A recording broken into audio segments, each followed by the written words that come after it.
नमस्कार, आप देख रहे हैं खबर 29 और मैं हूं आपके साथ छवि। अनूपपुर जिले के कोतमा के आसपास NH 43 के निर्माण के अधिग्रहण की गई थी किसानों की भूमियां। 2 वर्ष पहले केवल 2 किसानों को दी गई थी मुआवजे की राशि। शेष लगभग 2 दर्जन से अधिक किसान मुआवजे के लिए चक्कर काट रहे हैं। किसानों ने जल्द निराकरण न करने पर NH 43 पर परिजनों सहित चक्का जाम करने और आत्मदाह करने की बात कही। अपर कलेक्टर सरोधन सिंह पर किसानों ने विश्वास जताया। न्याय की आस में जन सुनवाई में कलेक्टर के चक्कर लगा रहे हैं। नाम है आपका? शुभ नाम मेरा ज्ञान सिंह है महोदय। अच्छा, यहाँ पे जमीन के मुआवजे से संबंधित बहुत दिनों से बात अटकी हुई है। जी जी। ऐसी जानकारी मिली है कि लगभग 31 किसानों की यहाँ पे भूमि अधिग्रहित की गई थी, जिसमें से केवल 2 किसानों को मुआवजा वितरण किया गया है और बाकी के 29 किसान अभी भी मुआवजे से वंचित हैं। क्या है पूरा मामला? महोदय, मैं आपको जानकारी देना चाहूँगा। लगभग 2016 में जब दिलीप बिल्डकॉन कंपनी रोड बनाने आई थी, उसके पूर्व हमारे माननीय पटेल जी SDM साहब थे यहाँ पर। तो फर्स्ट अवार्ड में पारित हुआ, हम लोगों का गजट नोटिफिकेशन में भी आया। और उसके साथ साथ ये भी मैं बताना चाहूँगा कि जो हमारा फर्स्ट अवार्ड आया, अवार्ड में हमारे नाम छूट गए थे।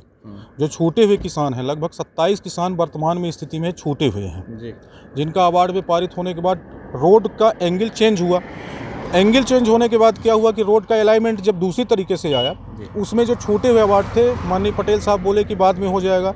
उसके बाद एक SDM हमारे साहब और आए, फिर माननीय नागदेवे साहब आए, मिलिंद नागदेवे साहब। मिलिंद नागदेवे जी ने हमारे जितने छूटे हुए किसान थे, उन्होंने अवार्ड पारित किया क्रय नीति के तहत। अच्छा। और माननीय कलेक्टर साहब का आदेश था कि क्रय नीति के ही जो छोटे हुए किसान होंगे, छूटे वाले, उनका क्रय नीति के तहत लिया जाएगा। क्रय नीति के तहत हमारा अवार्ड पारित हुआ, हमारा पैसा भी आ गया 2 करोड़ 23 लाख रुपए मुआवजा भुगतान के लिए, जिसमें 27 किसान थे। जिसमें हमारे बगल में जीवन लाल चौधरी जी खड़े हुए हैं, हिमांशु अग्रवाल भी खड़े हुए हैं, विजय ताम्रकार भी हैं हमारे साथ, और मैं स्वयं हूँ, मेरा परिवार भी है। मेरे परिवार के कई सदस्यों के नाम पर भूमि है। अजीमुद्दीन भी थे, अश्विनी कुमार त्रिपाठी जी थे, तो अब्दुल शकूर भाई साहब भी हैं। और इन लोगों में मात्र 27 लोगों में 2 व्यक्तियों का भुगतान आज से 2 वर्ष पूर्व कर दिया गया। समस्त किसान आज दिनांक तक भटक रहे हैं, कोई मुआवजा भुगतान नहीं किया गया। हम लोगों ने कई बार पत्राचार किया, माननीय कलेक्टर साहब, SDM साहब, निचले स्तर के जितने प्रशासनिक अधिकारी हैं, माने जिला लेवल तक के, हमने सबसे याचना की, विनती की, लेकिन हमारा कभी कोई सुनवाई नहीं हुआ।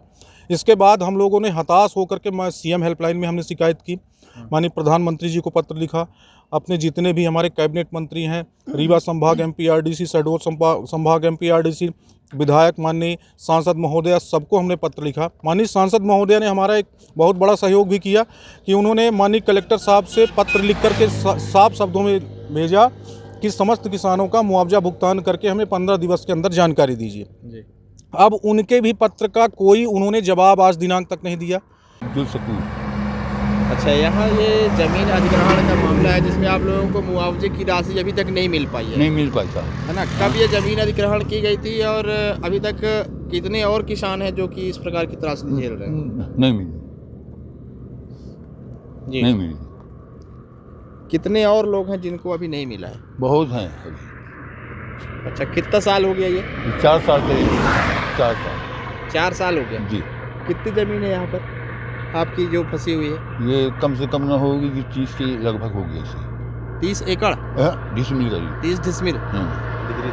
अच्छा, तो कितना पैसा आपको मिलना था?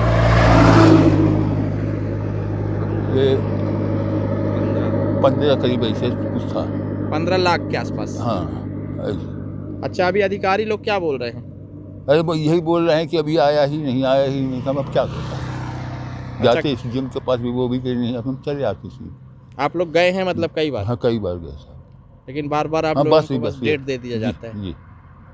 अभी आगे आप लोग यहाँ, आप लोगों के पास क्या ऑप्शन है और कमाई धमाई कैसे चल? बस इसी से चलता रहा हमारा, खेती से चलता था। हाँ। तो अभी तो आप खेती भी नहीं कर पा रहे हैं? अब नहीं पा रहे हैं, अब क्या करें बताओ? तो घर खर्च कैसे चला रहे हैं? अब कैसे, अब होगी, अब चला रहे हैं कैसे, मैं सब क्या करें साहब? अच्छा, आगे क्या प्लानिंग है आप लोगों की? यही प्लानिंग है कि जो अगर हो गया तो अगर दे दे तो ठीक है, तब क्या बताएं हम अब इसके आगे। NH 43 है सर, जो उसके बगल में भी बहुत सारे लोगों को मुआवजा जो नहीं मिल पाया सर, उसमें क्या प्रावधान चल रहा है?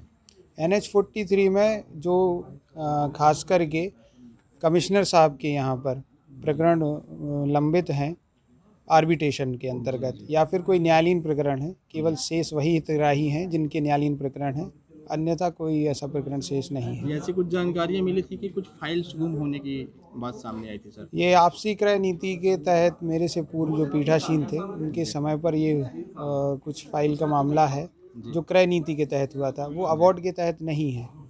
जो क्रय नीति के तहत जो शेष लोग रह गए थे और उस पर बहुत जल्द कलेक्टर महोदय के द्वारा जो निर्देशित किया जाएगा उसके तहत वो कार्रवाई की जाएगी। अभी लगभग 31 या 32 ऐसे लोग हैं सर जिनको मतलब अभी पैसा नहीं मिला है, जो मुआवजे की राशि है। हाँ, वो क्रय नीति के तहत होंगे। वो जो संबंधित फाइल है वो कलेक्टर महोदय के संज्ञान में है, वहाँ से जो निर्देश प्राप्त होंगे उसके तहत कार्रवाई होगी।